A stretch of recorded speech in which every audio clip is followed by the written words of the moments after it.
Congratulations, Nolan.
All right.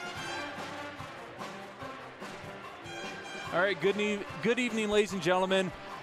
Before we get the boys' basketball game between the Ballard Bombers and North Polk Comets started, I have two very special guests with me, both former varsity head coaches, both coached at some points for North Polk as well as Ballard. Of course, you, Coach Deason, and Coach Christensen. Thank you for taking the time to meet with us before the game, especially with a big rivalry like this. Yeah, you bet. This is just such a great night, and thanks for having us on. Yeah, I mean this matchup goes back decades, and nothing better than a Ballard North Polk hookup. So yes. Yeah. And I mean, your guys' connection with each other started out when Deason was a player, and I want to know, just because I played for Deason. How was Deason as a varsity basketball player? I have to actually be honest that I've known Chris almost 40 years. Okay. And hardworking and unselfish, and he was a pleasure to coach. It was not surprising that he was as successful as he was, because he brought those qualities to every team that he coached, and I can't be prouder of Chris and all that he's done. And then, of course, Chris, you ended up going to Northwest Missouri State. Then you found your way back to North Polk. How did you end up getting the opportunity to be an assistant coach for Coach Christensen? Yeah, I think there was a summer there where I came in, and Jack asked me if I wanted to work his camp. And I remember working camp, and that's where I kind of got the coaching bug. And then once I graduated and came back full-time, I started coaching with him full-time. And just as a having played for him and then having coached with him, like it just completely molded and shaped my philosophy on everything that I did. And I mean, you guys ended up having great success as a coaching duo. Ended up winning the 1996 state championship. And I mean, what made that team so special? We actually have two photos on the stream that people are seeing right now of the championship team. So what about that team was so special that you guys were able to coach a championship level team? That group was really good athletically, but that group also was exceptional playing with each other in terms of being unselfish and being coachable. Chris really was locked in and focused in on the defense that year, as well as being young enough and skilled enough that he could demonstrate things that I couldn't do anymore. So that was one of Chris's biggest contributions, is he was still able to do that. I just look around the gym even tonight, and I see some of the players from that team, and their kids are playing in these games, and really that's just so special. What a unique deal, like I played for Jack, and then I coached with Jack, and then I coached here, and then Jack still coached at North Polk, and it's just a really special thing. And that team had size, it had athleticism, it had all the talent, but like Coach said, they just were so unselfish and played together so well. It was so fun. Winning a state title is undescribable. And of course, Chris, you ended up making your way over to Ballard, ended up becoming the varsity head coach. What were the conversations like when you first made the announcement that you're going to be going to Ballard, kind of going against what you right. Born and raised North Polk all the way, now you're a Bomber? Yeah, it was really tough to leave North Polk. I had this drive to be a head coach. Jack knew that. I think it's weird how things work out. Coach Schaefer, legendary Coach Schaefer, Hall of Famer, he would always say, like, hey, when you coming to Ballard, and I'd say, well, Coach, there's no opening. And pretty soon there was an opening, and pretty soon there was a teaching job. And he's like, all right, you going to apply? I said, okay, I'll apply. And, it just worked out the way it was supposed to, And then that means that you guys were going to match up against each other as coaches. And what was that like, knowing that, like, you guys kind of knew a little bit about each other, how you guys like to play the game, right. And how do you guys like game plan against each other that you know each other so well? we always knew Chris was gonna bring his A game, and he was gonna have his guys ready to go. They were gonna work hard. Our program at that time was pretty strong, and there were some lean years, both in my program and in Chris's. I mean, that's just the way it happens. But by the time Chris got his program established, they were very, very difficult to beat. The last couple years that I coached, I don't think we had a whole lot of success against the Bombers. But it wasn't like that early on. I remember coaching in a game down in Alleman, like maybe my first, second, third year, something like that. And halfway through the game, I just wanted to crawl under the bleachers. They were running us out of the gym. But then, I think it was like 03, we turned the corner. We were playing at Alleman, and we had a big win that year down there. And then we were able to kind of string some together after that. But I remember specifically a game in Huxley at the old gym where both teams knew each other so well, we couldn't score. We literally, North Polk won that game 37-35 in double overtime. Yeah, I remember that. And our point guard got fouled late in the game on the sideline, but I guess it's not a foul because it didn't get called. But I can't remember what I did yesterday, but I can remember that. Oh, yeah, I know. Well, and that leads kind of to my next question. Are there what kind of moments do you guys remember from Ballard versus North Polk, even maybe when you were a player? Because, Sure. I mean, during the 80s and 90s, both Ballard and North Polk were very competitive basketball programs. Yeah, I mean, I have memories, when Chris played and we locked up with Ballard down in our really small gym there in Alleman. And, I mean, it was standing room only a half hour before the girls' game started. And Larry would bring his groups down, and they were always so good. And, playing that kind of competition and that kind of environment, it just brought out the best in everybody. And that's what I remember most about the Ballard-North Polk rivalry is you had to be ready to go. You had to be on your A game, or it just was not going to work out. Yeah, I agree. I think back on the games that I played in, and then I think of the games that I coached in, and they were always just packed. I mean, it was standing room, like you said, like the gyms were smaller, and the corners would be full. People would be standing in the cafeteria trying to look out and see. So those games were the best. Yeah, for sure. And, of course, in some of the information that you sent me over text, you said one of our assistant coaches, Tron Scott, ended up taking over as a head coach at one point. One of the things that Tron never was able to do against you as a head coach was win, right? That's correct. It's interesting that you bring that up. We need to expand on that just a little bit. We do. Just a little bit. So it's a great story. Jack and I were coaching together down at North Polk, and we needed one of our longtime assistants retired from coaching basketball. We needed a new assistant. And, I was friends with Tron. I didn't know if he had any interest. Talked to him about it, and he went, got his coaching endorsement, jumped in, started coaching with us, and we just had a great time coaching together. And then I left and came to Ballard, and Jack and Tron coached together for a bit. Then Jack retired from it, and Tron took over. And that's right, when Tron took over, we had a run, and I don't think. Until last year, 2 years ago, when we lost on that crazy last-second shot down in Alleman, the boys did, we had not lost to North Polk since 2002.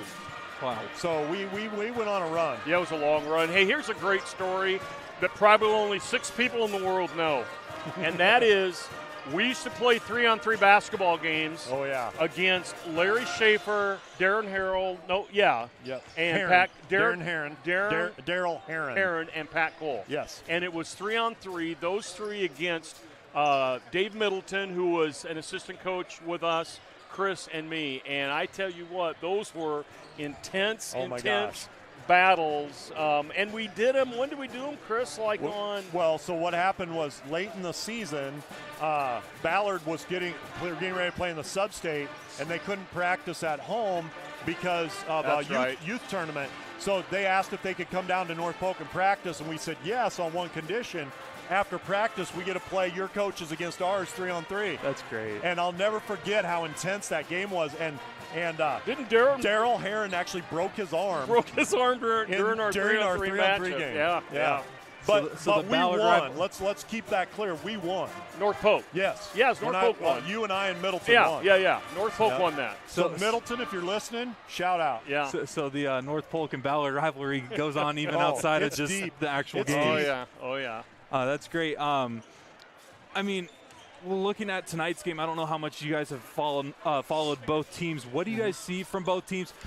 I mean, record-wise, I would say that, of course, the Bombers may, on the stat sheet, may have a favor, but, like, again, it's North Polk Ballard. It's hard to, like, necessarily determine a winner going into this, right? Because anything can happen. Heck, the girls' basketball game was a lot closer than many people were expecting. Right. Yeah, I mean, I like how hard both teams play, but, you know, from North Polk's vantage point, you know, they have to play hard. They have to play harder. I'm not sure they're as offensively skilled as what Ballard is. At least they haven't proven to this point. I think, you know, shooting-wise, they've struggled a little bit to put the ball in the basket, and so I would anticipate they would come out and be very, very aggressive, physical in this game. Chris? Yeah, I think from the Ballard side of things, you know, they're able to break you down defensively. They're able to get in the paint. I think the key for them is going to be sharing the basketball. I think if they move it well, they break down the defense and move it well, I think they'll be in good shape because I think they can get enough stops tonight. But, you know, like you just mentioned, you can throw the records out the window. Yep. You know, I remember in '87 or whatever it was, Ballard brought a great team down to North Polk when I was playing there, and we beat them by 24. Yeah. I mean, so you just never know. And real quick before I let you guys go, I don't know if you remember mentioning a certain story at the flyby, but you mentioned a interaction with a Hall of Fame basketball coach, and Bob Knight. Yep. And I was told to mention this during the interview, and I want to get your perspective on the He was story. there. Jack was there. We were like in the front row, and Coach Knight was going to explain something, and Chris, I think I'm going to be accurate on this, and he looked at the guy in the front row. He said, "Stand up," and Chris stood up, and he said, "Okay, you and I are going to play one-on-one. You want offense or defense?" And Einstein here said, "Well, I think I want defense." And Coach Knight went absolutely off on him, saying, "Why in the world?" And there were some words in there he may have swore that I can't say. Why in the world would you want to choose defense when you and I are playing one-on-one? And it brought the house down. But I tell you what, Coach Knight was a guy who could see into your soul, wasn't he, Chris? I tell people when I stood eye to eye with him that day, I'm like, he looks right through you. Oh, he does. He absolutely did. But, yeah, he said, and he ended up saying, "Did you pick defense because you thought that's what I wanted you to say?" And I said, "Absolutely." That's great. Well, Coach Christensen, Coach Deason, thank you for stopping by. Hopefully we get a good game tonight between the Bombers and Comets, but knowing this rivalry, it wouldn't shock me if we get a close Hey, I got to game. do a shout-out to Bree Kruger real quick, okay? Bree, if you're watching, shout-out from Jack at here in Huxley, all right? Okay. Nice. All right, thank Thanks. you guys. Hey, thanks. Appreciate it.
Getting ready here for the boys basketball game between the Ballard Bombers and the North Polk Comets.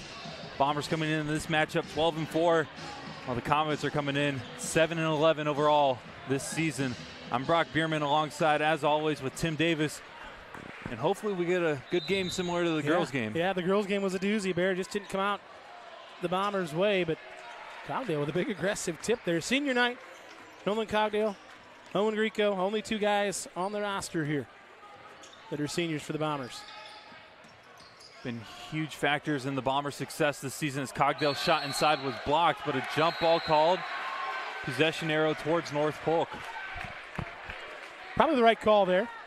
Nice little set there to kind of get Nolan involved early, going downhill to the basket. Just couldn't finish. He brought it down, though. Let them little guys down there, and they'll grab it. Along with Greco and Cogdale, the other starters tonight for the Bombers, Mason Gatchell, Jackson Brown, and Jude Gibson. Comets with the ball here early on in this one. They take it in against Cogdale. That shot is good from Reggie Postal. Yeah, that's I believe it's Postal. And he's the guy, right? Yep. He's their guy. And averaging 18 points a game. And do not let this 7-11 record fool you folks, because North Polk took ADM, the number 2 team in the state, to the ropes just about a week and a half ago. And these guys have big game experiences. I believe they played in the state title game last year, or they played in the state tournament. I don't know if it was the title game or not, but they did make the state tournament. So these guys on this North Polk roster have some big game experience. Cogdale inside, puts it up, no good. Great Recovery there from Corey for the Comets. Inside, Postel puts up another shot, no good. Rebound by Cogdell. The other starters for the North Polk Comets alongside Reggie Postel, Braden Corey, Charlie Bunkers. Gibson makes that three. Brady Scholes and Graydon Sullivan.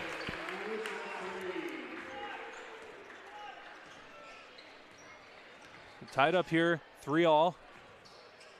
After the Gibson three-point shot. Postel lost his handle but recovered by Scholes. Inside, down low now, Sullivan. Well, he drug his foot. He got caught with it. So turnover there, Bombers ball. Sullivan, part of that solid North Polk football team we saw this year that the Bombers ended up beating in that unbelievable football game that we got to call, and then had them on the ropes in the playoffs. So the Bombers took care of business down there earlier in the season. Like I said, went down and watched the men's and women's games. And Bombers in that game, I think they won by 12 or 13, turned it over a ton. Didn't share the basketball like we're accustomed to the Bombers doing. So to me, I think for the Bombers to be successful, we share the ball, right? Share the ball, get stuff going to the hoop. And we've seen Cogdell's had two really good looks at the rim. So that three-point shot from Cogdell's no good. Great effort there from Gatchel to get the offensive rebound. Gibson lost the handle and was stolen away. Scholes comes up with it. Just can't do that with Jude. Can't get too cute with it. And Gatchel's drawing the assignment here on Postel now. I figured that would kind of be the game plan coming forward. Reggie can fill it up. Inside, that shot right there. Yeah, right there. Just moves well without the basketball. And we're not going to – he's not Steph Curry, but it's that as far as just moving and making yourself available. And he can shoot it from distance. So you got to guard him everywhere as soon as he walks in the gym. Ranked in the top 25 in Class 3A for points per game. Owen Greco, the little lefty climbing the ladder there with a tip in. Known for that. Owen is known for that, for sure.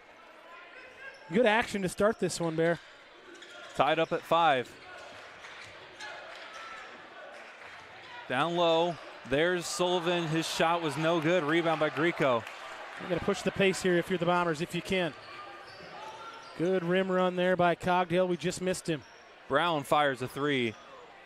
Rattles out. Rebound to Corey. Nobody on the offensive glass there for the Bombers. Sullivan picks up his dribble and has to give it over to Scholes, who's looking to give it up and does. Postel, step back three, hits it, rattles in for him. He's got all 8 right now, Bear. Good start for him. Comets up 3 now. Gibson gets a screen from Cogdell. He'll feed it inside to him. Great patience from Nolan Cogdell, able to get that 2-point shot. Yeah, Graydon Sullivan kind of got caught in no man's land there, and Cogdell with a nice roll found him there, and that's, Cogdell's had 4 shot attempts. 3 of them have been at the rim, which is good to get the big man involved early because it keeps him involved in the basketball game, and we've seen it where his defense is much better when he's engaged on the offensive end. That floater right there from Scholes is no good, but an offensive rebound, and Postel's shot doesn't fall. Boy, when Reggie shoots it, though, there's nice touch because it kind of rattles off that rim. Nothing too firm. Gatchel working his way inside. Ball is poked. And a foul called against the Comets. It'll be against Postel, his first.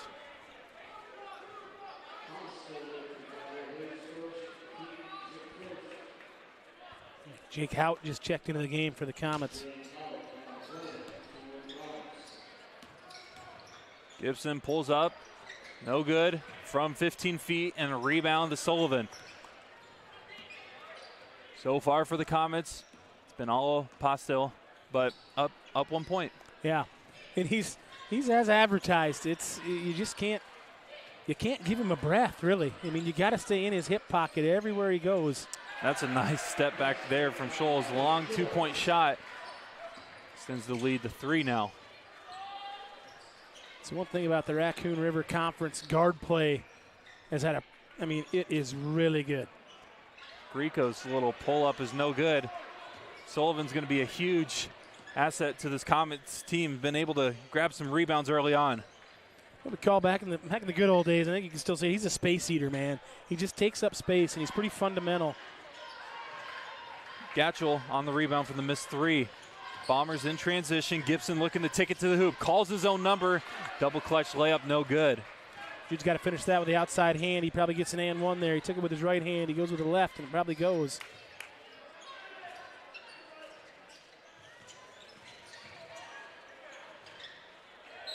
And off the offensive rebound. It's Postel again. Another shot for him. And this time there's a foul call, so he's going to get another opportunity at some points at the free throw line. He's looking 11, and right now we're flat. The Bombers are flat right now to start this basketball game. Hopefully Miles Mudd and PK Miller checking in the game can give him a little bit of juice, because right now we don't have it. North Polk is quicker to every loose ball, and they're quicker to the basketball, quicker off the floor in every sense of it right now. Bombers better pull up their bootstraps, put on their hard hats, because they're not going to give this one to us.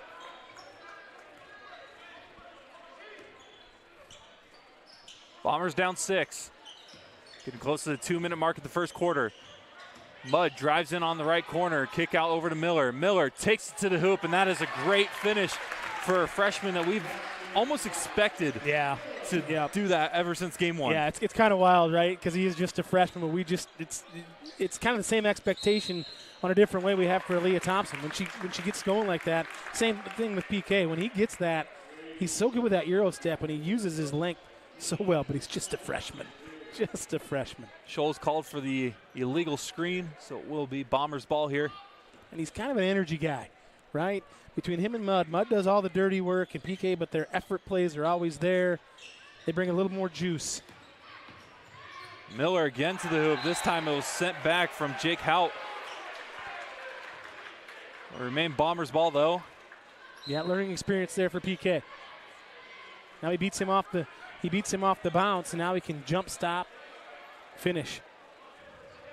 Sullivan looking to check back in. And I don't know if Sullivan even went to the scores table.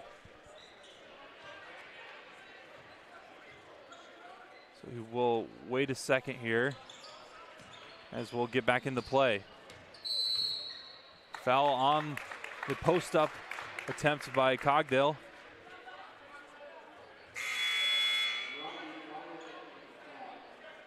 Little confusion there on Sullivan checking in. I don't know how you miss him. Yeah, you're right. And he was like I said, he was a darn good football player for him. I believe he might have played a little tight end for him. He's just a space eater. Gatchel heads to the bench as Jackson Brown checks back in, and right away he takes it to the hoop, draws a foul. Tough landing, but he'll go to the line for a pair of free throws.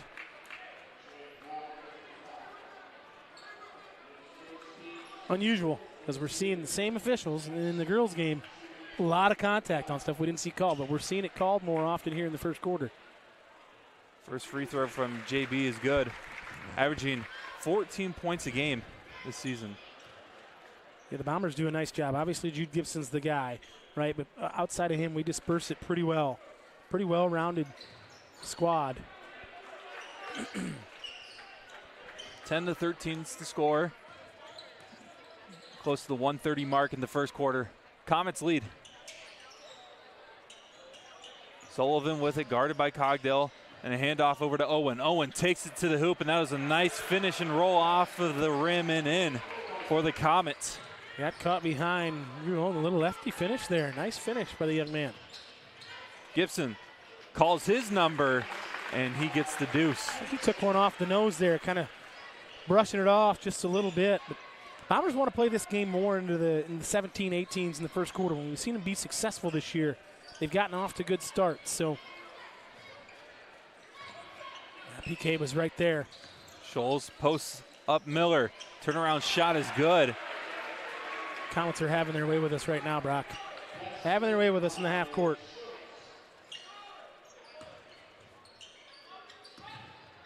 Gibson over to Mudd, who drives in. Nice feed to Cogdale for the floater.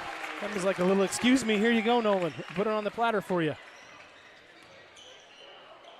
What makes Mudd so special. He's able to make the extra pass. Yep. You read my mind there, Brock. Just those intangibles, right? That's the word we're looking for.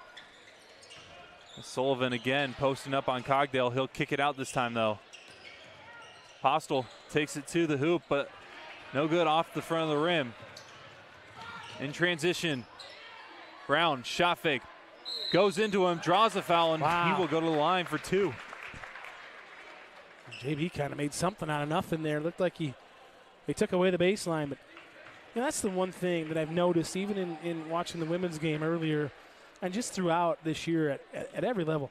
The footwork on some of these guys and gals is really good. Using that pivot foot and kind of not giving up when the ball stopped, and just kind of the up and unders and just fundamental stuff.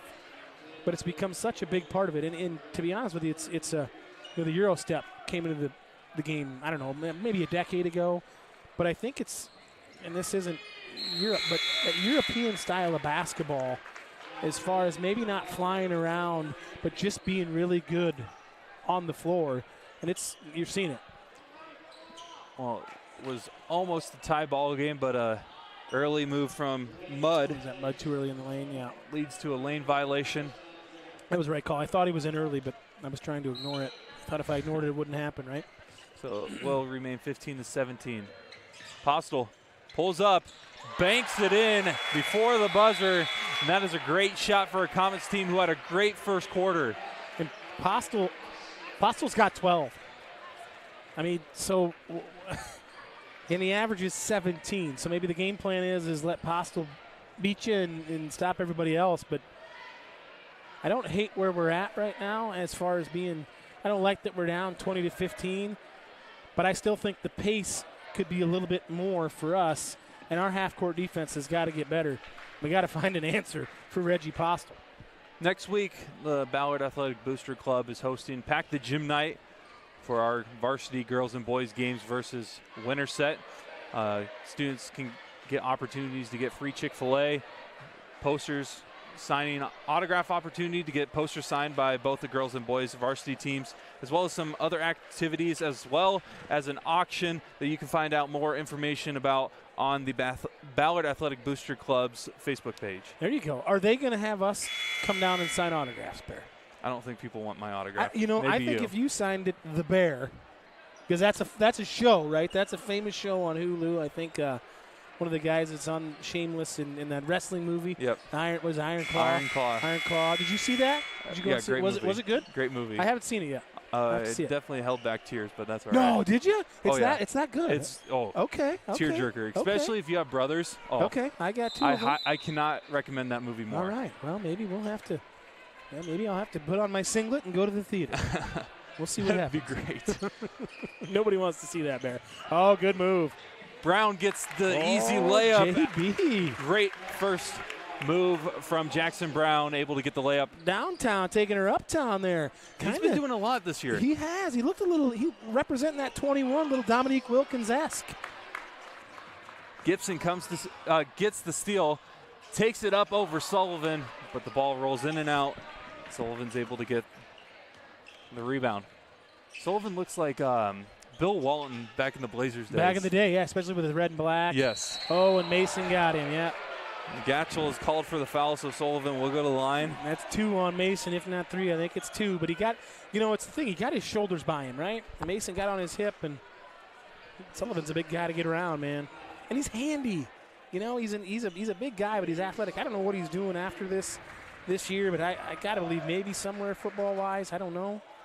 Misses the first free throw, so Gatchel did pick up that foul like we mentioned. That's his second, so Cogdale will check back in. If there is one person, though, to send to the free throw line, it is Sullivan. He is only shooting around 40% heading into this one, so. Yeah, we watched him down there, and it was his first one down there. He airballed it. He was about 3 foot short. But then the next one he switched. So he didn't there, but he's kind of got that. He arcs it really high, and it's either going to be, it's either in or it's out. I guess that's the name of the game, but it's different. Little back screen action there. Now we run a little UCLA power play. Cogdale's double teaming the post. Now it's just Sullivan on him. And a foul down low. Hold on him. I'm not going to lie. I'm not sure where he saw the body in that, but he called on a hold. But I would have maybe a block. But I don't know. Interesting and call. Sullivan's asking for explanation as he's going to the bench. That's a good job by the senior there. Just asking a question, not being aggressive. Cogdell gets the jump hook up, but doesn't get it to fall. Nolan's got to finish those.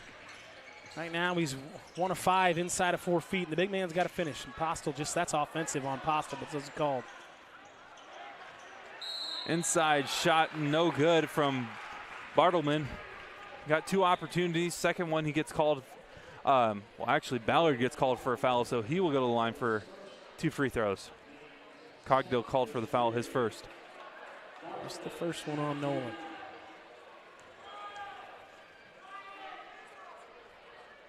The lefty stroke there from Bartleman. Is that the first free throw attempt for Bartleman this year? According to the our stats I have. here, yeah. Second one is good. Well, I'm going to write him down for 50% on the year. We know that. Saw it firsthand. Bombers need a bucket here. We're going too long with no points, right, Bear? We're kind of getting these little mini droughts. Cogdell inside. He knew he was going to get hit, so he went up strong. Doesn't get the shot to go though, but he'll go to the line. Here's the one thing, and this is going to show my age, and I'm not a get off my lawn kind of a guy, but we finished with the outside hand there. We finished with the left hand on the left-hand side of the rim. He's got to come through both of our hands, and we can still get that shot up. When you finish with that inside hand, you're going to get the foul, but your chances of making it go down by about 65%. So little things, right? Little things. Get an and one instead of an 0 for 2-er. Again, little mini drought. Bombers haven't scored here in the second period, I don't believe. 17 points they have so far compared to the Comets' 21. Which, again, a little shocker so far tonight as that shot is good from Braden Corey. And if you notice, North Polk's getting everything in the middle of the floor, right? Everything, they're kind of running a little weave action, running tight off of handoffs and off of down screens. He carried it. It's the right call. A little frustration settling in here for this Bomber team. He's down 6. We need juice right now, Brock. We are just kind of flat. Some Miller, who just got called for the carry, will head back to the bench. I think Rico was the one that checked in for him.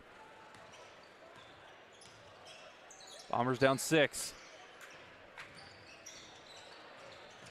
That was Postel there.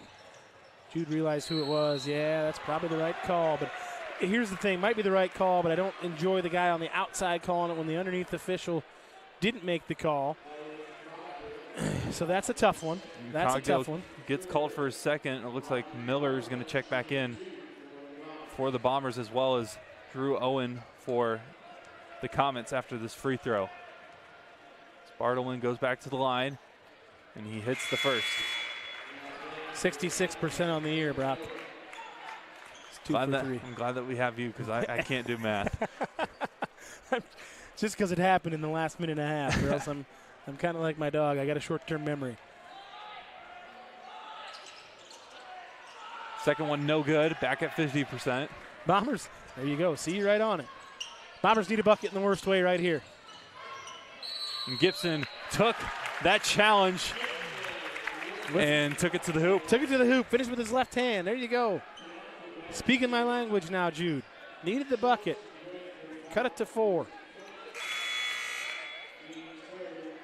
You got it down in your notes here, Brock. Defend the hanger against Raccoon River Conference foes.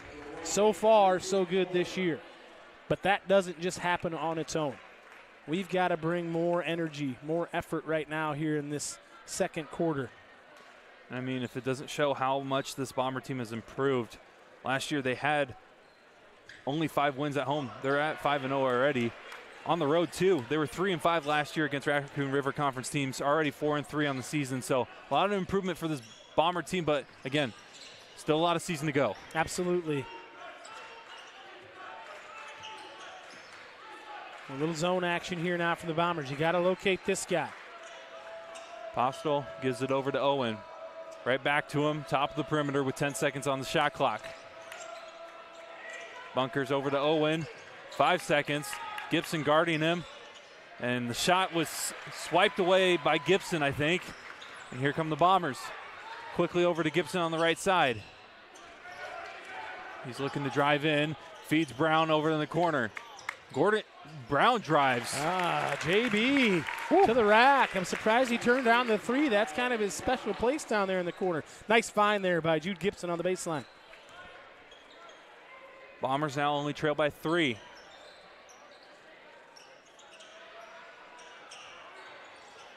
Bombers in this kind of little 2-3 with a little bit of matchup here, taking away the high post. Owen in the corner. And that's a great shot right there from Drew Owen off the feed from Sullivan in the post. From the lefty, you bet. Mudd looking to respond with a 3 of his own, and he does from the left side. Good find. Now we're playing with a little bit more pace here. As you see, the Comets kind of want to slow it down and play in the half court because they can run some decent sets. This Bomber team has improved from shooting behind the arc. Last time we were at home, they were shooting around 29% from 3. Now they're shooting 36 on the season. Inside, that shot's no good, but a travel called before it, so it will be Bombers ball. Yeah, we might have fouled there. I was glad to see the travel call because I think we might have got him on the arm.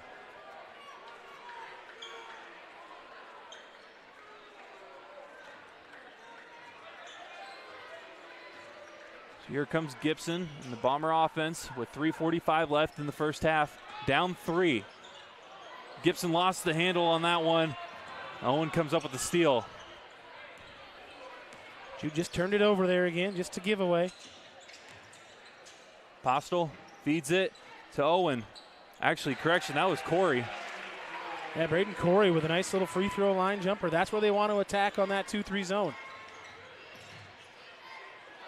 Nice drive and kick from Gibson to Miller, but just can't get that 3 to fall.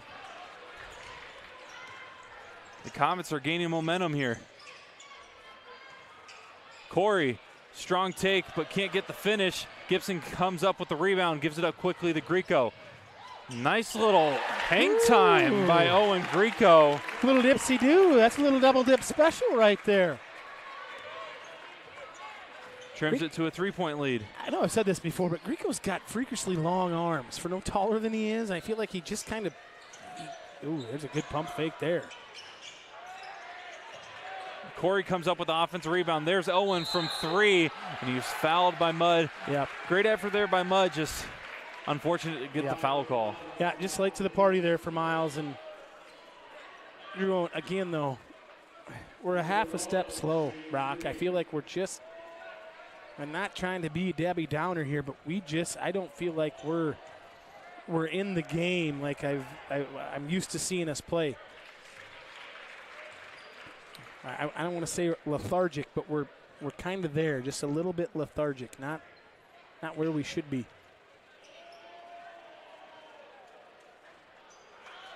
Second one no good from Owen. We'll get one more here.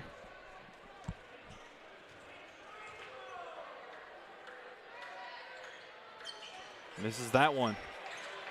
A good foul overall. Yeah, for sure. 1 for 3. That's 33% by my calculation on that trip there for North Polk. Comets still lead it, though, as Gibson loses the ball again. Sullivan dives on it, but so does Miller. Jump ball called. Possession arrow, though, favors the Comets. We're trying to get too cute on the handle right now. We're trying to get too cute on the handle. Good job by the senior Owen Grieco. Hey, take a breath, Jude. You're good.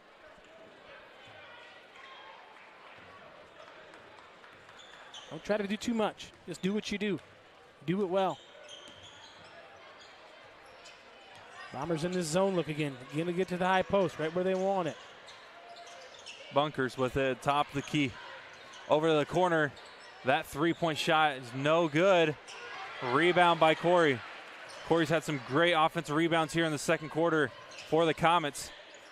They've led to some second chance opportunities, but Gibson pokes that ball loose. Grieco in transition feeds Miller on the left side. Back to Gibson. The Bombers will set up their offense as Gibson pulls up for three, no good. Decent look there from Jude, just didn't go down.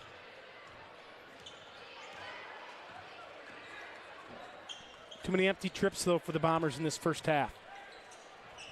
Comets get it inside, and that's Sullivan over Mudd for the easy layup. Once Graydon Sullivan catches it that deep, he's hard to defend.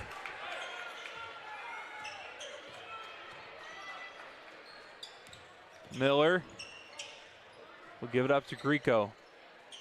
But the Bomber offense hasn't been like we usually see it. Right there, good spacing right there for the Bombers. It allowed Jude to get to the rack. Good finish. That was a good inside hand finish because it called for it. Key 60 seconds here for both teams. We're getting close to halftime. I thought he traveled. I thought he traveled twice there with the Bear. Comets up 4 with the possession. And a long three for Bunkers. Unable to get it to go. And here come the Bombers, but Brown just overled Gibson on that one. Shot clock's dead, so the Comets will probably hold it for one. Yep. Right idea, wrong execution there from Jackson. Stick around during halftime for a performance by the Ballard dance team. We got 16 seconds left here. Bombers pressure a little bit. Postel takes it to the hoop, and he's been quiet in the second quarter, but he gets the easy layup right there. Yeah, that one's perplexing to me a little bit. Grieco fires a long three, hits the top of the backboard, and that will do it for the first half. And what's another shocker here so far. Yep, I completely agree, but we said don't let that 7-11 record fool anybody, because this team, they've got experience and they know how to compete against high-level opponents. We saw them take ADM to the wire a few weeks back, and Postel fouled out of that game. So Bombers need to get some adjustments made at halftime here and come out in the third quarter ready to play. So we'll step aside here. Bombers are down. Comets lead at 34-28. We'll have a performance here by the Ballard dance team, and then we'll recap the first half and get into the second half of play here inside the hangar on the Ballard Network, presented by Flight Bar and Grill.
Getting ready here for the second half of play inside the hangar in Huxley, Iowa. North Polk Comets with a early lead, 34-28 is the score. And what we mentioned during the girls' game, it was kind of a shocker to see the Bombers leading at halftime against a ranked North Polk Comets team. Roles have kind of reversed. The Bombers are actually trailing as the ranked opponent in this boys matchup. Yeah, Baron, I said it multiple times in the first half. I feel like we're a little bit flat. We came out flat in that first quarter, kind of showed some spurts at the end of that first quarter, and then we just go in too many droughts, too many short droughts without any buckets, empty trips. Can't have empty trips against this North Polk team that can really fill it up. Gatchell hands it off to Gibson, and a quick early foul called against the Comets. It's going to be on Postel, I think. That's number 2 on him with a hold. That'll be his third. Oh, that's Scholes, who's had a decent night tonight. Yeah, he has 4 points, but all 4 of those points have been some impressive shots. Yeah, they have. Yep, I agree. So Owen will check in for him.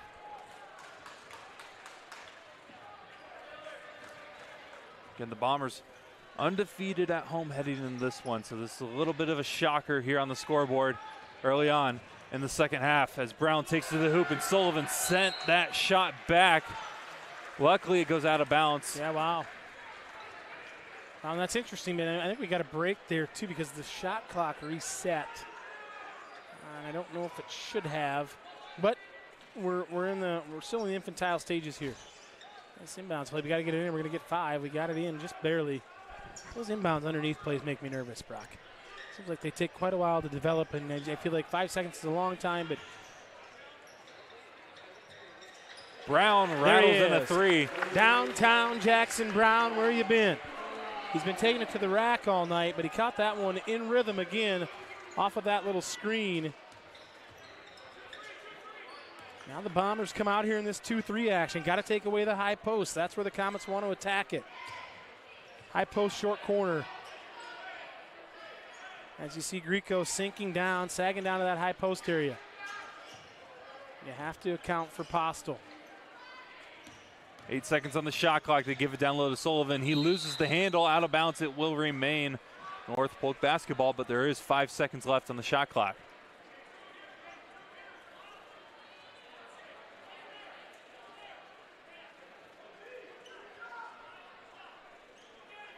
See what the Comets do here. Not a lot of time on the shot clock. Oh, and that's a silly foul right there from Jude Gibson. Bails out the Comets as Postel will go to the free throw line. That's Gibson's first. Yeah, and that's just a little bit of youth, I feel like, right there. And Jude's played a ton of basketball on the circuit and stuff outside of the basketball season, but, just situational awareness. Right, Brock? We talk about that, but maybe ball don't lie. Maybe you got all ball. I don't know. One of the greatest quotes that has kind of just evolved into its own thing. Ball don't lie? Ball don't lie. I mean, that's Rasheed Wallace. People, it has morphed into its own thing. It's probably got its own Twitter page. I know it's got a podcast. They got a Ball Don't Lie podcast out there somewhere. Some of those guys. Amazing. We got to come up with something like that, Bear. Gibson with it. Top of the perimeter. 15 seconds on the shot clock. Brown will not hesitate again on that 3. Misses that one, though. Rebound by Corey. Bombers need to stay in a stance. Grieco comes up with the steal on the fast break. Grieco takes it up and lays it in. What was a scary situation for the Bomber defense turns into a lucky steal and an easy fast break. Yeah, you bet. We'll take it. And Owen didn't want anything to do with that right-hand side of that rim, did he? He went right back to the middle. And then he fouls, and he's in 1. Great take from Drew Owen. It was a good take, and the Comet faithful, the contingency, the student section showed up. They're few but loud and getting excited down there. Really good finish there from Drew Owen. He's got 8 points for a guy that comes into this matchup only averaging 3 a game. And the thing is Postel took over early in the game, but now everybody else has been engaged, and then we give up an offensive rebound on a free throw. And a great shot fake leads to a foul call against Cogdell. Nolan Cogdell's got to be careful right now, and I think Coach Schertz knows it. That's his third. Here's the deal. Don't give up the offensive rebound on the free throw. And granted, it was a little bit long, but still, there was no body on Sullivan. No body and no body-to-body contact. Effort plays, Brock. Sullivan's free throw is no good. Mudd will check in for Cogdale. And, I mean, yeah, you talked about the offensive rebounds on free throws. Back when I was playing basketball, if we did that, we were running them next practice. Sure. We had 17s, every offensive rebound. I think there was one game where we had 4 17s because of that. 17, is that back and forth across? Not back and forth, just 1, 2, 3. Just straight. Yep. Luckily, it's not back and forth. I was already dying just with the. I get you. And again, almost leads to another offensive rebound, but the foul call bails out the Bombers there, so the Bombers will take over with the possession. And here's the thing, Brock. The Bombers aren't playing great right now, only down 4. That's the good news right now. But this North Polk team is good enough to, and they're savvy enough to hang around and beat us. So we've got to, we can't have empty trips. We can't give up extra possessions. Should be a kick ball, but they'll just say out of bounds. It remains Ballard ball. Try to get Jude on the little back screen and then post him up. Again, go back to that European-style basketball. Used to see it back in your day, or one of your favorite players, not one of your favorite players, but when DeAndre Kane was at Iowa State. Oh, yeah. He was super good, and that's a European basketball style. As you post your littles and your bigs play on the perimeter. And Gibson takes it to the hoop, draws a foul. He will go to the line. Jude's playing some kind of way right now. He's pretty aggressive on both ends. I think he's trying to get himself going maybe a little bit. Got to play within himself, but get both of these, cut it to 2, and see what happens. Shooting 75% from the line, heading into this one, has 9 points tonight. The first one does not fall. Averaging 18 points a game.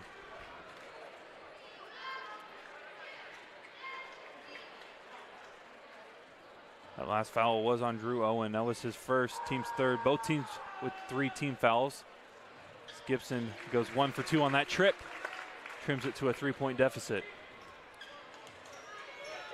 Bombers need 2 stops in a row and 2 buckets. Get right back in this thing and take the lead.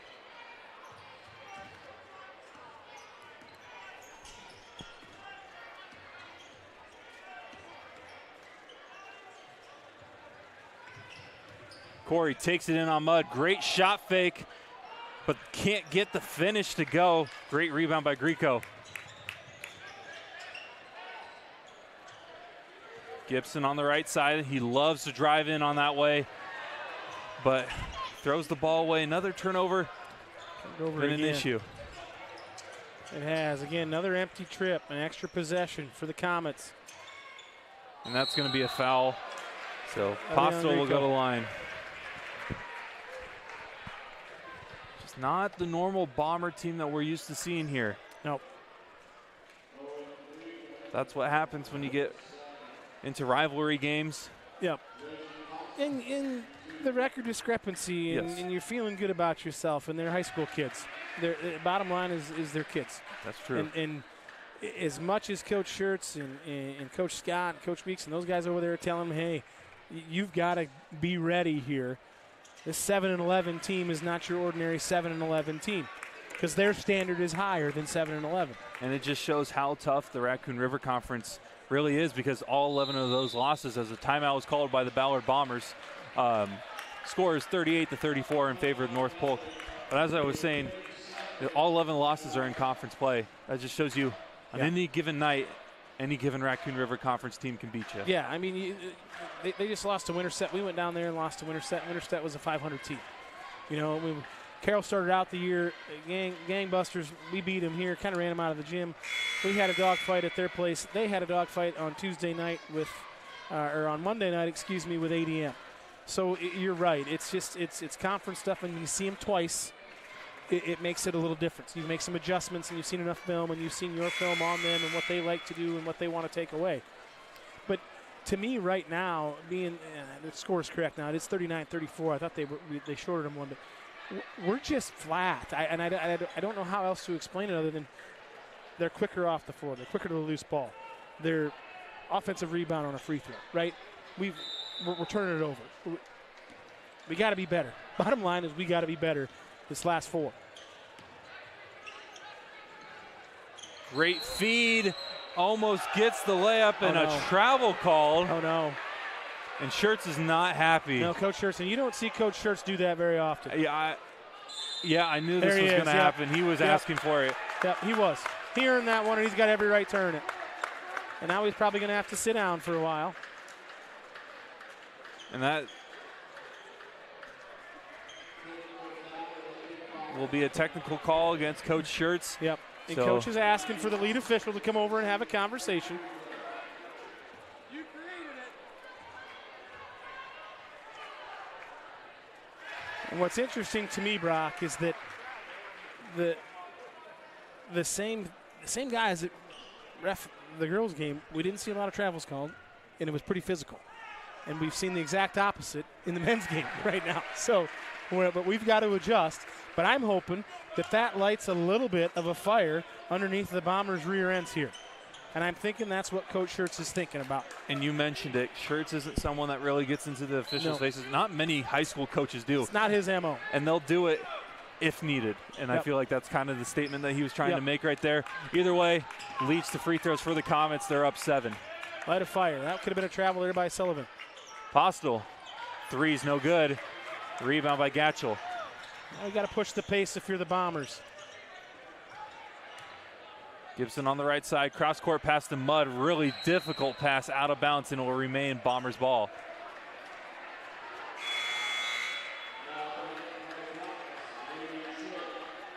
Now I believe the rule is with the technical foul, I don't believe Coach Schertz can leave the bench. For the rest of the game? I think he's got to stay seated, I believe.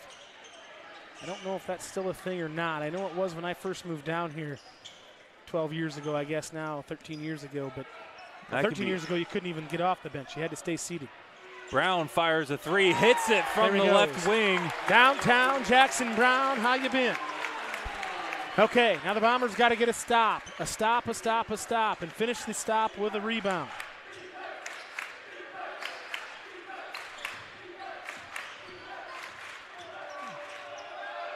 Bombers pressuring inside, kick out 3, no good. That's from Bunkers, really and a good foul rebound called against the Comets. You know, and Postel really aggressive on the back down there, and which is interesting to me because if we can get in the right spot, we can probably draw one on him, and also he's in there for a little while. Big possession here for the Bombers when it comes to momentum. Yeah, absolutely, Brock. 100%. Nailed that one 100%. It's with the 3 from Brown. Nice feed inside. Gatchel just can't get the finish to go. No touch there from Mason. Too aggressive with it. Beautiful pass from Gibson, the bunny, and Mason's got to have that one. That's about the 3:15 mark, down 4. Remember that one. Comets try to get it inside, out of bounds, and it will be Bombers ball. Great effort there from Mudd.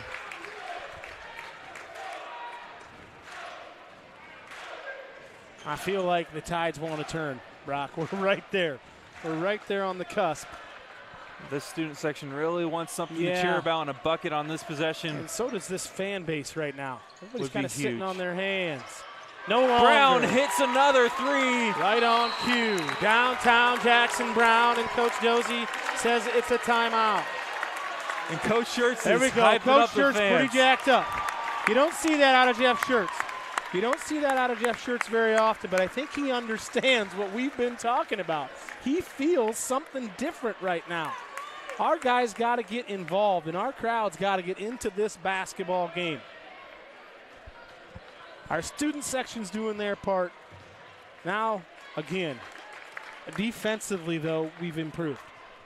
I think it was, 34, whatever it was at halftime, and we haven't been great, but back-to-back threes from Brown has helped us. We missed the little bunny there from Gatchel, but as you've heard me say, Bear, just like Rafiki when he hit Simba upside the head. He said, why'd you do that? He said, it does not matter. It's in the past. So as Coach Schertz is in the huddle, hey, it's 41-40. We're in this game, 2:50 to go. Finish the third, and let's knock them out in the fourth. Because right now you're kind of in a heavyweight fight. Who can withstand the punches? Who can stand up? Who can take them? Two big haymakers there from Brown. If we can get 2 more stops and take the lead, the roof will come off this place. Here come the Comets. Up 1. The Bombers with the momentum. Both teams with 4 fouls here in the third quarter, so. Next one brings them to the bonus, and that will be the bonus for Postel. He'll go to the line as Gibson picks up another foul, his second.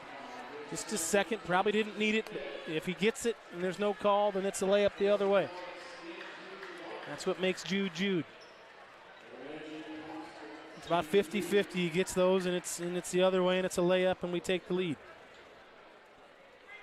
He was so good with his footwork, though, right? So good with his footwork, and then just that little reach. Postel missed the first free throw. Little breath mint special, little tic-tac. Last game, only had 7 points against Winterset, so having a great bounce-back game with 19 so far. That would explain why they lost by 16 then, you know. He's got 19, and he filled it up in the first quarter. I think he had 12 in the first for him. Bombers down 2. Gibson gets a screen from Brown, takes it to the hoop, doesn't get a foul call, but out of bounds. Luckily, it will remain Bombers ball. We found something with that flat screen for Jude. He gets to make the decision, but Sullivan's really well schooled. Because remember down here when he got that foul, he talked to the official, said, can I go straight up and down? So far, we've seen that from Sullivan. Gibson with a mismatch, fires a 3, and he rattles it in. And the Bombers got the lead. And the beauty of basketball is, Brock, in that first game, the North Polk Comets, the ladies, took the lead for the first time, 43-42. Same thing here with the Bombers, I believe. First lead of the game. Could be a Miller foul. draws a foul. And now we're starting to get engaged. There's a little bit more energy in the building, but weird how it works. 43-42, 43-42. Just in the third here as opposed to the fourth. That's crazy. Be 2 shots coming up here for PK Miller. But that's an effort play that we weren't getting earlier in the game, and now we are. And I've never seen Coach Schertz do that. I think we got to have him up after the game and maybe speak with him just a little bit, because I want to hear what he says about, hopefully we can get this win, but long ways to go. It's been a long 50 seconds in this quarter, Brock. It was 2:50 on the clock a half hour ago. It wasn't a half hour ago, Barry. Hyperbole. I think is that hyperbole? Is that what they call that? Brock, you're in that. This is your major, man. I do video. Oh, come on. This is a big free throw here to put us up 3 from PK Miller. Bombers now have a 3-point lead. Just as smooth as butter that young man is. I'll tell you what. Cogdell checks back in, by the way, in between those free throws. Bombers with a 3-point lead with 1:55 left in the third quarter. It's offensive. And that's 5. We're seeing a lot of similarities between the girls' varsity game and the boys' varsity game. It is almost a mirror image, just a little earlier in the game. But that count going on, and those guys with the ball in their hand don't really. Situational awareness again, Brown. Second time we've used that tonight. Those are 50-cent phrases on a Friday night, man. Gibson almost traveled, but Brown will take it inside, kick out to Cogdell. They'll work it back over to Gibson. Right corner 3 from Mudd is no good. Battle for the rebound. Cogdell comes up with it. Kick out. Gibson rolls in and out. And the rebound to Corey. Had some really good looks there from the Bombers. 2 really good ones. One from Mudd and one from Gibson. So it remains a 3-point lead for the Bombers. I got to apologize for that last trip here. I kind of had my fan hat on when I said for that offensive, but he kind of gave him a forearm shiver. Corner 3 from Postel's no good. Rebound by Mudd. 1 minute to go in the third quarter. Bombers up 3. Miller on the left side. Give it over to Brown. Brown's had a great third quarter. Cogdell corner 3. It goes. That's a big one for the senior. Cogdell with the corner 3. That's a big one for the senior. All right, Bombers need to get a stop here. Finish the quarter. Finish the quarter if you're the Bombers. Mudd Just comes like up with the this. steal. He goes up, layup no good, but Gibson is there to recover. Right there. Miles got fouled, no call, but Gibson with another great effort play. This is the Bomber team that we came to see this evening. Got to keep the Mr. Mo on our side. Get a stop here again. Finish this quarter, fellas. 10 seconds left in the third quarter. See what the Comets do here. Postel gives it over to the corner. It goes out of bounds with 2 seconds left. So the Bombers have an opportunity to get more points. Just a little under 3 here. We're going to look at the clock. Going to get a clock. Oh, no, he's just saying he's got the clock. So Grieco will check in for Gibson. Interesting sub here just to get Jude a little more real time. And if I'm us, I got to have, if Grieco's getting the ball, then I got to have him going to his left. If it's Mudd, I got to have him coming to his right. 2 seconds left. Mudd fires it. Hits the rim, no good. Boy, Miles That had a would've look been in his eye. I huge. thought he was going to make that. By golly, he caught that ball with every intention of making it. What a heck of a quarter there for the Bombers. An amazing third quarter for the Ballard Bombers. They now lead it 50-42 here inside the hangar. All right, folks, after that amazing third quarter for the Bombers, check it out on your screen. It's called Iowa Score Feed. It's a new app that you can find in your app stores, in your Samsung or your iPhone. Go ahead and download it. What it is, it's free, no charge to you. It's got live scores. You create a profile on there, and then basically you can look at all the scores from any class around the state, girls, boys, basketball. They've got live streams linked right to your team. So if we're sitting here in the hangar, you want to see what's going on over there in ADM with Carlisle tonight, you can do it. It's got the rankings, it's got the brackets, and as a user with your profile, you can nudge the scores as it goes. So if you're sitting live in a gym and you want to update the score, right now it's 54-2 in the third quarter, you update that. Every Iowa Score Feed user can see that information. So it's user-friendly and it's fan interactive. So go ahead and download that app, Iowa Score Feed. Brock, we're in for a big fourth quarter here, but I think we have got to stay where we're at right now.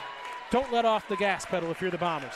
You take that thing and you put the hammer down and shift her into overdrive and go, go, go, go, go. Just kind of like the dancing they used to do when the executive producer Dan Inksler was in high school. The go-go, I think, is what they called it. Well said. Bombers lead 50-42 as we get the fourth quarter started here.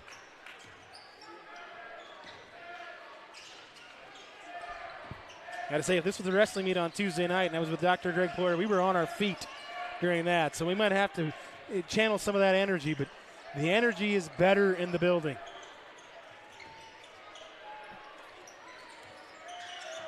They work it inside of Sullivan with 10 seconds on the shot clock. Offensive. Offensive foul. That's a good call there. We've kind of been seeing that. We've kind of been waiting for it. A turnover there for the Comets. Solid defense right there from Cogdell, straight up and down, rule of verticality. And Sullivan just wanted to back him down. Just playing bully basketball. Bombers get a bucket here. Gatchel with it. Lost the handle, has to pick it up. Finds Gibson. Gibson drives in. Nice extra pass to Cogdell. His layup is good. Again, Brock, Bomber basketball, sharing it, sharing the basketball at its finest. Not trying to do too much. Do what you do and do it well. Nice job here for the Bombers as they lead by 10.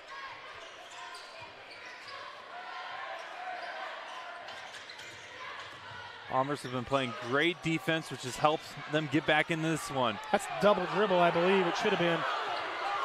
I'm not sure how they missed that one, Bear, but that was a double dribble if I've ever seen one.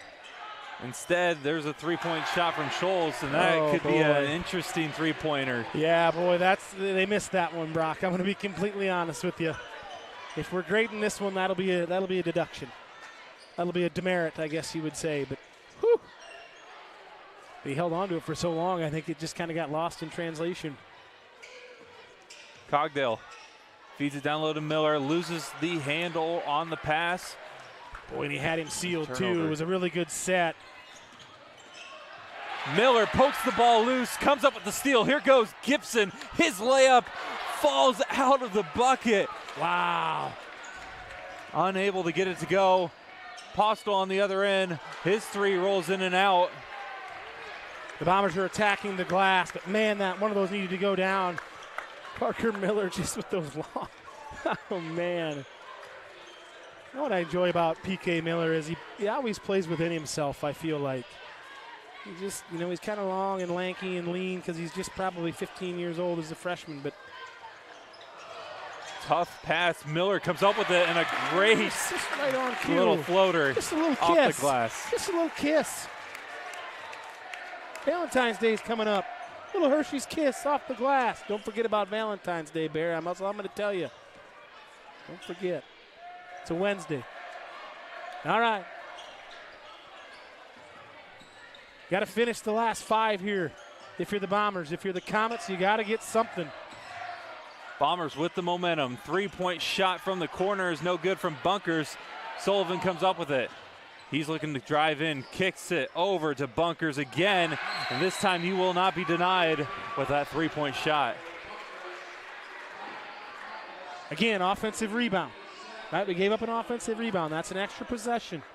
We get that one stopped. We finish it with a rebound. That doesn't happen. But here we are. We're up 6. We were down earlier in this game 7-8. We had no juice. We had no momentum. It's senior night, man. We got to finish this sucker. 54-48 is our score here. Bombers lead it after being down most of the first half. Well, pretty much all of the first half and then most of the third quarter. But a great effort, honestly sparked by the technical call. Brock, you're inside my head. You're inside my head because I was literally just going to say the same thing. After that technical, our energy changed. And we said it because we don't see Coach Schertz. Pretty mild-mannered, pretty low-key guy. Just he's a basketball junkie, but he understands that type of thing, right? It's not just to get it. It's to get it with a purpose. Brown, who was hot in the third quarter, misses that 3. Rebound by Cogdale. Grieco will reset it. Rebound there from Nolan Cogdale. Mudd looking to post up. Feeds Gatchell on the right side. He puts up a very difficult shot. Yeah, a little out of control there for Mason. Again, do what you do and do it well. Play within yourself, young man. Less than 4:30 to go. Postel over to Owen on the right side. Bombers in that zone look. So like if the Bombers play with their hands up and out a little bit more. Gatchell tipped it out of bounds, and it will remain Comets ball. Gibson will check back in after a quick breather. See who he's checking in for. He's checking in for Cogdale, so Bombers are going small ball here, which is not a terrible decision, especially with how aggressive they've been on the defensive side. Ball's loose on the ground. Gibson comes up with it. Gatchell on the fast break. He takes it to the hoop and sends it in. Oh boy, Mason Gatchell says hello. How do you do, Mr. Dunkaroo? And Coach from North Polk gets the timeout. But that's what we needed. Now the Bombers got to stay within themselves here, Bear, but that's the stuff we're talking about. That's the thing we're talking about right there. Bombers take the 8-point lead. Woo, boy. I was not expecting that. I knew it when he gathered himself, and I know that he's got it in him. But mamma mia. Well, rise up, young man. Standing at the pulpit. There it is, right there for Mason Gatchell. Gives us an 8-point lead. 4 minutes to go. It ain't over by a long shot. But right now, everybody in this building is engaged. And if you aren't, you should be. And you shouldn't be sitting on your hands. Holy smokes. And that's the thing about Mason. You're damned if you do and you're damned if you don't, because he throws up a wild one down here. Don't know what he's doing. Then he comes back here. But it started on the defensive end. Jude Gibson with a tip away, and then we get it away, and here we go. You called it, though, with the small ball, with the aggressiveness. Right there. I mean, that's you're getting out and you're running, and you're putting pressure on North Polk everywhere you're at. Looks like we're going to be back to man here. Bombers with the momentum here. It's a really good coaching move. North Polk was not expecting man-to-man out of the timeout, so an adjustment here just takes a little time off the clock. Good help. A great spin, but Gatchel is there to block it. Mason's feeling himself right now. It's like if he's on the golf course, every 10-foot putt or 6-foot putt he looks at goes in the hole, and everything's right down the fairway 300 yards. Mason's a great golfer, but right now he's playing basketball, and he's playing it pretty damn well for the Bombers. Brown thought about the three, will drive in instead, puts up a difficult shot. Man, I thought he had that one. Nice take there from JB, though. Nothing wrong with that. Smart by Corey, though, to go straight up, but a difficult lack of communication right there between the Comets, out of bounds, and a turnover. I'm going to comment on something. The Bomber bench, led by Lincoln Miller, he plays right tackle for us in the football team. He's kind of our juice guy. He's our, what do you call him, the CEO? Oh, yeah, Chief Energy Officer. I would say he's that for us on that bench. And when he's engaged and that bench is engaged, it all goes hand in hand, man. Mudd in the corner, drives in, puts up a difficult shot, but this time the Bombers get the whistle, and Mudd will get two. Brock, right now, the Bombers are getting everything they wanted. The first half, it was the exact opposite. This is the exact thing that North Polk was doing to us. Everything was to the middle of the floor and getting to the rim. The Bombers are doing just that with no fear at all. And you're probably too young to remember. But I know that executive producer Dan Inkster remembers the No Fear clothing line. Oh, man, it was no fear. And they had quotes all over the place. And you could buy the shirts in the long sleeves, get them at your Maurice's or wherever you were shopping at. That's the Bombers right now. They are the No Fear brand to a T. And they lead by 10. Let's see if the Comets can find a way to get back into this. Looking to get a puncher's chance, as that three-point shot from Scholes is good. Big one from Scholes, and he's kind of been their guy a little bit tonight too. He's got a solid 10. Bombers went back to that zone. Brown wide open. This would be huge. He hits That's it. That's a big one for Jackson JB. Brown feeling it this half. That's JB3 right there. You know what I mean? Just JB3. Just downtown Jackson Brown. How you been, fella? This is these guys are going to kill me, Bear. I'm telling you, man. The first half, this doesn't even look like the same team, right? I mean, just a little bit stagnant, lethargic, any other adjective you want to give to describe them. And then here we are. And you're right, though. The coach shirt's technical. And you've seen it. I mean, you've seen it. You've watched enough basketball. You're 22 now, 23? 23. It was your Jordan year last year. That's right. You told me that. In your 23 years, and I'm almost 42, but there's a time and a place for technicals. And I'll tell you, absolutely it was. It was like he sensed we needed something to get our butt in gear, you know, and he did it. And he come out of the timeout and he pumped up the crowd because he knew it was the only time he could stand off the bench. And you know it's killing him too, because he wants to be off this bench right now. He's on that sideline. He's walking about 3.5 miles every game in that 15, 25-foot area right there, you know. But Coach Schurz is a smart guy. But here's the deal: it's only 10. Bombers got to finish it out here with 2:27 to go. But I like where we're at. I like it a heck of a lot better than where we're at halftime of this game. 10-point lead. Another thing to reference here, no fouls for the Bombers. So we can be fairly aggressive here. I mean, on the ball defensively, not on shooting fouls, but just we can be aggressive. Oh, and Jude got caught. As Postel will fire a three, and that's pure for him. Yeah, Jude got lost in the sauce on that one. He was looking at the down screen, and they pinned him back. And Reggie, you can't leave him open. At least not that open. Bombers looking to respond here. Been able to so far for most of this fourth quarter. Gibson on the right side with 14 on the shot clock, finds Gatchel, top of the key. Over to Brown, who's had a great second half, looking to continue it, but unable to get that three to fall. Boy, Jude climbed the ladder. This is a good pickup here by Grieco, but now we got to find him. And that three rattles out. Offensive rebound by Postel, and he gets it to go. Now the Bombers got to be careful here because they cannot get complacent, but there is 125. North Polk's only got 2 team fouls, so they can be fairly aggressive on this one.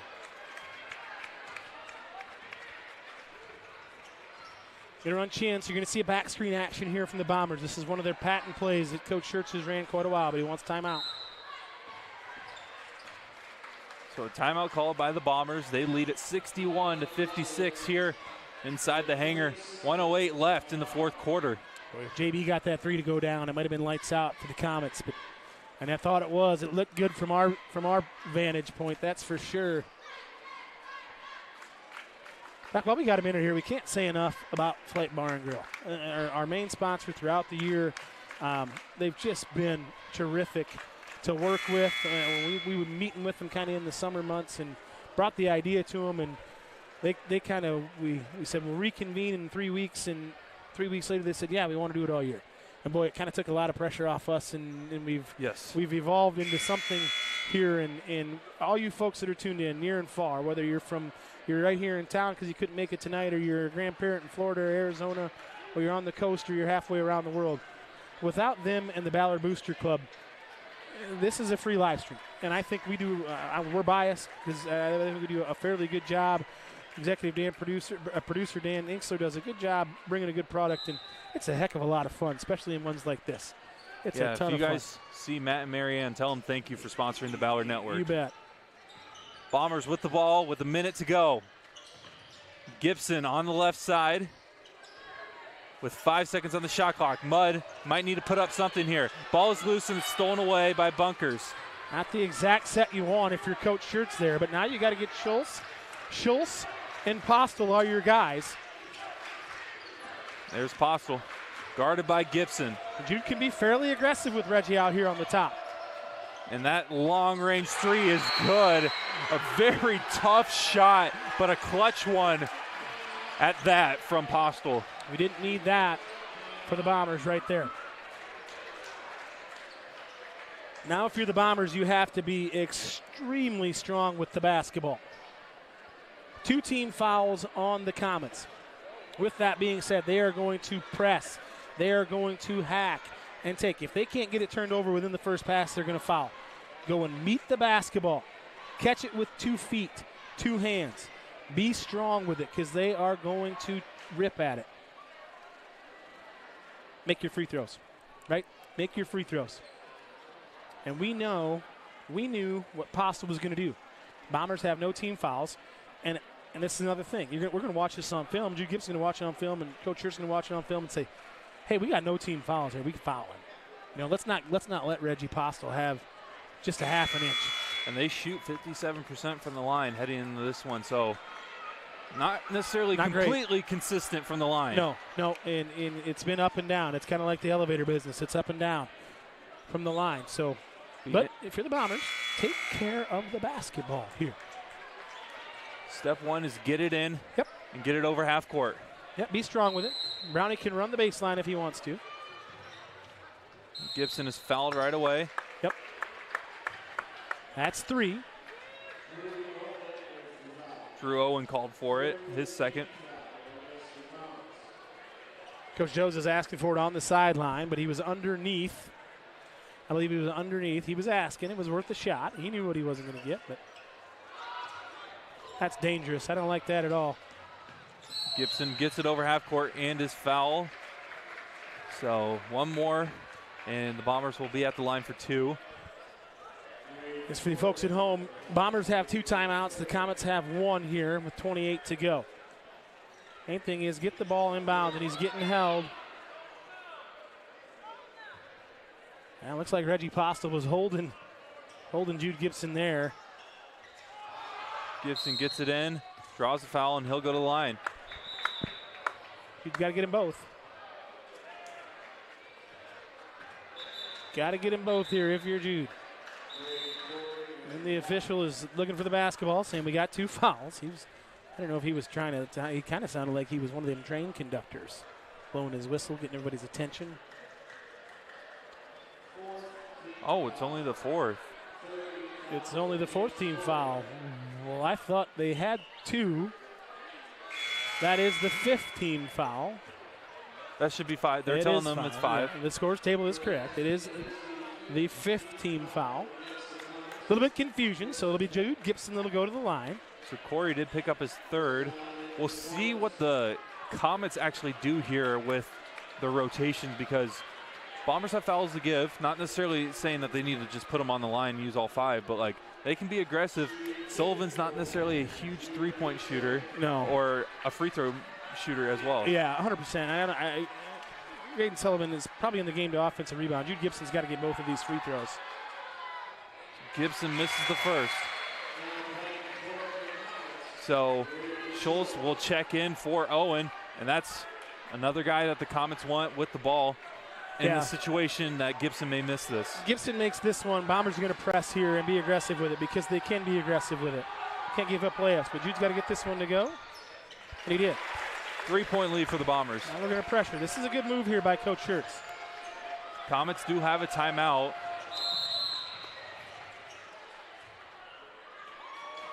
Oh, no. They just called Coach Schertz for a technical foul because he was standing off of his chair. This is an unbelievable call right here, folks. This is an unbelievable call. They just called this is one in a Jeff million. Schertz for a technical foul. The gentleman on the baseline from the ball. By rule, it is probably the right call, but it is a travesty that this is just called.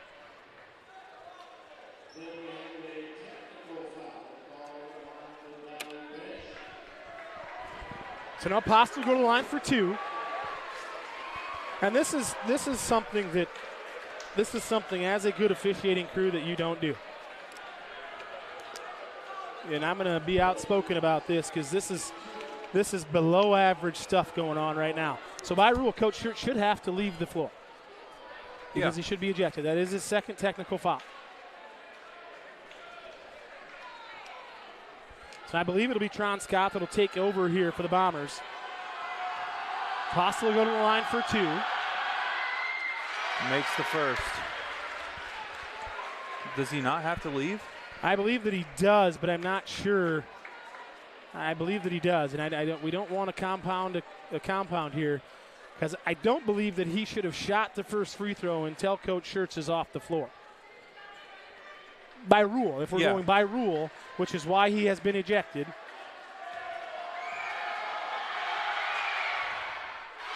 Second one is good. So a timeout called by Coach Tron Scott, who takes over for Coach Jeff Schertz. Oh, boy, this just got real interesting real quick here, Bear. So a little recap. 3-point lead for the Bombers at the time. Coach Jeff Schertz got up off of his chair, which leads to an automatic technical according to the rule. Yep. Terrible time to pick that up, as North Polk was able to hit 2 free throws and they get the possession. They get the ball back. So a bucket gives them a lead. Yep. And Bombers with 1 timeout, and North Polk Comets with 1 timeout. Bombers with only 2 team fouls, because the technical does go towards the team fouls. So Tron Scott in the huddle has to let his guys know we have 2 fouls to give here. So nothing easy going to the basket. Everything should be caught on this side of half court. I believe the ball will be inbounds at the half court line here. Let's take him to the back court, see what happens, but let's get some fouls. The thing I don't like about this right now, Brock, is that by rule it was probably the right call. By rule, they should not have allowed them to shoot the free throws until Coach Schertz was off the floor. So if you're going to be a stickler for the rules, you can't be a halfway stickler for the rules, which that doesn't make me very happy. But I'm biased for the Bombers. So Tron Scott going to earn his paycheck here in the last 24 seconds of this one in the Raccoon River. And now the official over here says we're going to bring it over here across. But it looks like the Bombers are going to go man-to-man, and you know that Coach Scott has said we cannot let Reggie Postel get the shot off. And we can foul away from the basket. No easy buckets. Absolutely no easy buckets. They'll get it in the Postel. Here we go. 20 seconds to go. Postel will take it to the hoop, puts it up and in. He tried to get the foul. And Tron's going to let him play. Gibson will feed Grieco. The ball is loose, still loose. And a foul. No, they called timeout.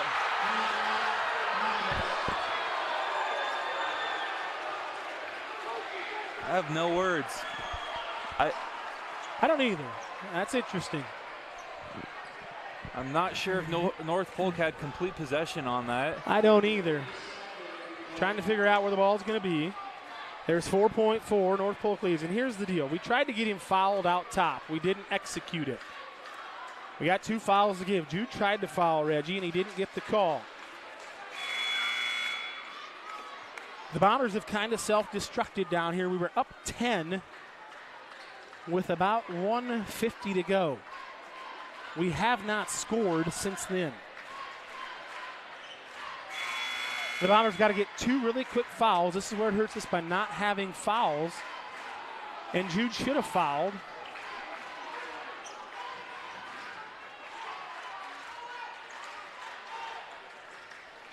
So here we go. Comets with the ball, 4.4 to go. They're up 1. With no timeouts, though, for the Comets here. Remember this, so we should switch everything. And I'm foul right away. We'll send Schultz to the line, who shoots 94%. It won't send him to the line yet because we've still got 2 more fouls to give. So this is where it hurts us. I don't know if we can get in the game. What we got to do is we got to force a 5-second call or a turnover. If I'm Coach Scott, I get a timeout here and we switch every screen to make them not catch. And if I'm Nolan Cogdill, I'm on this side of him to force everything away from the basket. He's late with that whistle, but now we've got another one here. 2.7 seconds left. Need 1 more for free throws. What may be an absolute heartbreaker for the Bombers. Yep.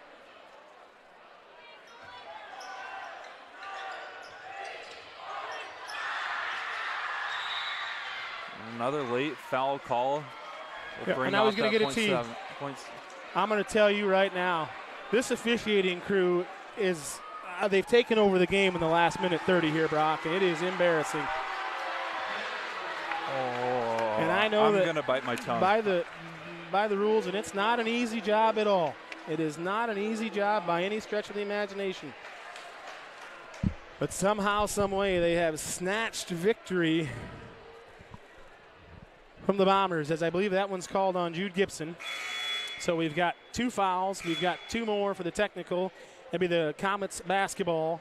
That's basically all she's going to write here. And this one has been gift wrapped. Wow, Zers.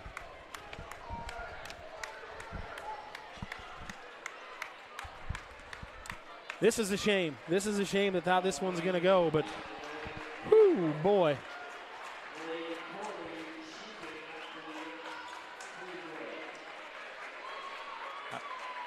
Yeah, I'm lost for words. Yeah, I am too, Baron. I'm trying to fill in the blanks here. And for the folks watching at home, this is what happened. It was a foul. It was a foul called on Jude, and I don't know if he said something or something. It looks like they're asking a fine young man to leave the building. But there was a foul on Gibson, so that was the team's 5th, and so there'll be 2 free throws. And the technical, so there'll be 2 more, so that's why Postel's at the line right now. And now if he makes this one, it's a moot point because it will be North Polk basketball with 2 seconds to go. And I hope to goodness that this one is reviewed. As far as what we're seeing and what's going on right now. One of the strangest things I've seen in quite a few years here. Absolute heartbreaker for the Bombers. Yeah. Thanks to the officials. Yeah. I'm sorry that I'm trying to keep this as non-bias related as possible, but the officials helped get the North Polk Comets the victory tonight. It was an interesting last minute 20 of this game. An absolute interesting last minute 20. And it really is a travesty. And I don't think we're not going to have Coach Shirts up now. We thought the technical was good when he got the first one, which I don't disagree. Which I don't disagree at all. Just not the way the Bombers have envisioned to lose that one. No. Came back all for the momentum to be taken away. Yeah, and here's the thing, Brock. We got to put together a complete game, right? We got to put together full 4 quarters of basketball in conference. We've talked about how good the Raccoon River Conference is, and we've talked about it all year long. So the Bombers should have taken care of business. We were up 10 with 1:50 to go, and we didn't score again, I don't believe. However, we're up 3 with 27 seconds to go. I believe that Coach Schertz leaned up out of his chair to point at something or give a directive to a player. The official on the baseline saw him, called the technical foul. Fair enough. Rules are rules, and I understand that. However, when it becomes about something else besides the players on the court, then that's where the problem lies. But it's in the past. You can't take it back. Bombers got to take care of business. Can still now, their focus has to be Monday night against a great ADM team. Buzz Michelson, Trevor Michelson, coach over there, I call him Buzz. He's a buddy of mine. I used to live with him back in the day. He's a roommate of mine. He's going to have those guys ready to play. And we got to be thirsty because we can still host a couple of games, and we're good enough to make it down to Wells Fargo Arena. We can learn from this. As hard as it is, we can learn from this. Everybody, players, coaches, everybody can learn. It's a tough freaking pill to swallow right now for everybody in Bomber Nation if you're watching at home. It is for us. Brock's biting his tongue. He's an alumnus. He's doing a good job. I'm trying to bite my tongue. A spade's a spade. The officials took over the game the last 35 seconds, and it's a travesty. The state of Iowa should hopefully they'll watch it, and they'll see it. And these guys aren't going to work many postseason games. They know that. And it's fair to say. There's the proof's in the pudding. It was on the product on the floor. However, don't get down early. Don't get down 8. Don't get down 6. You're up 10. Don't get complacent. We said don't get complacent. We got complacent. Didn't score. So we got to take care of it, right? In hindsight's always 2020. We can blame, point fingers at everybody else. Bombers had every opportunity to win that game before that last 30 seconds. So with that being said, what a crummy deal. And what a heartbreaker. Yeah, it's unfortunate. To lose on senior night. The way that happened. I'm definitely biting my tongue. As someone that, like you mentioned, I went to Ballard. This rivalry means so much, and it just sucks that I'm fine with North Polk winning. That's part of the rivalry. But, the way that it happened is just unfortunate. Yep. It is what it is. North Polk does come out with the victory, 68-62. And, hey, hats off to the North Polk Comets. Reggie Postel played his tail off. It shows he had 36 tonight. A bounce-back game after only having 7 against Winterset. Right, and he lit it up in the first quarter. He had a sandwich game. The first and the fourth quarters, he owned that thing. And kudos to him. And kudos to those guys being down 10 and not giving up with a minute. They were down 5 with a minute 20 to go. So nothing taken away. And we knew this North Polk team was pretty decent, and they've played some tight games, and they've been snake bit. They got this one tonight. Tomato, tomato. Guess what? On to the next one. Onward and upward and on to the next one for the Bombers, because we got a huge week next week, and we got postseason play coming up. And if this does anything for us, it should fuel our fire and say, you know what? We can get the one on Monday. And if we get the one on Monday against the top 2 team in the state in 3A basketball, that shows us we belong. And we can get there, and we can make noise. So take this, use it as fuel for the positives, if I'm the Bombers. Bombers fall in this one against North Polk Comets in a travesty form. 68-62 is the final score. We'll see you on Monday. Well, I guess you're going to be I won't be here, one. Brock. Game of the year, it got rescheduled. I got a work trip. I got a real job, folks. I really do, I promise you. I work, but I can't be here. But I will be tuning in. I'll be up in Wisconsin for a work trip, so I will be tuning in, and I'm looking forward to a good game. And as always, before we take off here, go Bombers. Thank you to Flight Bar and Grill for sponsoring our events. We'll be back, like I mentioned, on Monday for that amazing game versus the ADM Tigers. For Tim Davis, executive producer Dan Ingsler, I'm Brock Bierman, signing off.